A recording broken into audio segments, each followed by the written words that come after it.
teen ka ühe näidisistutamise kaasa.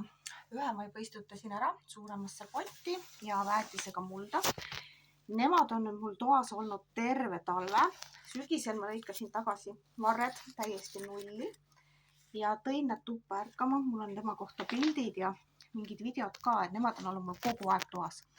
Ja nüüd on nad juba nii ilusti suureks kasvanud ja see pott on talle väga väikseks jäänud. Siin on kohe näha, et ta ajab juba uusi risoome. Aga miks ta ei õitse, on siis see, et tal ei ole toitaineid. Nad on täiesti puhtas naturaalses turbas ja nüüd ma istutangi nad rohkem väetise sisse ja panen siukse parema mulla. Tegelikult muld on see sama, lihtsalt ma segan siia sisse erinevaid neid väetise graanuleid ja hobuse kakat. Niisutan ära mulla ja istutan lihtsalt selle substraadi sisse. Ja võib-olla natuke suuremasse potti ka. Näitan nüüd seda. Liiv on ilusti vajunud kõikidesse servadesse. Miks ma ütlen ilusti on siis see, et leinasääsed tegelikult poevad poti äärest sisse ja proovivad muneda siis siia külgede peale. Aga mul on nagu küll õnneks vedanud see aasta. Nii, ja siin ongi näha, et ta on kasvanud täiesti poti serva ja tal on vaja natuke suuremat potti ka.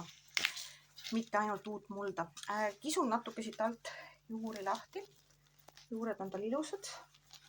Väga palju ma teda häirida ei taha, aga istutamise jaoks. Ja nüüd te kindlasti mõtlete, et kui suurde potti te istutada. Mina panen ta nüüd natukene suuremasse.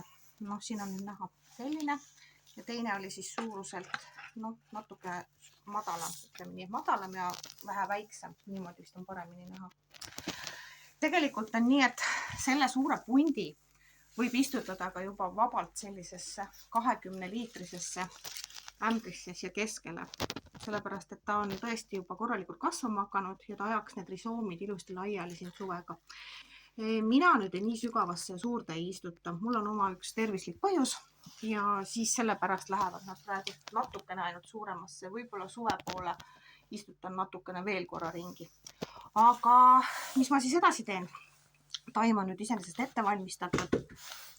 Poti põhja panen siis seda kergelt niisutatud ja väetisega rikastatud mulda. Ma ei pane väga palju, sellepärast, et tal on juba ilusad juured.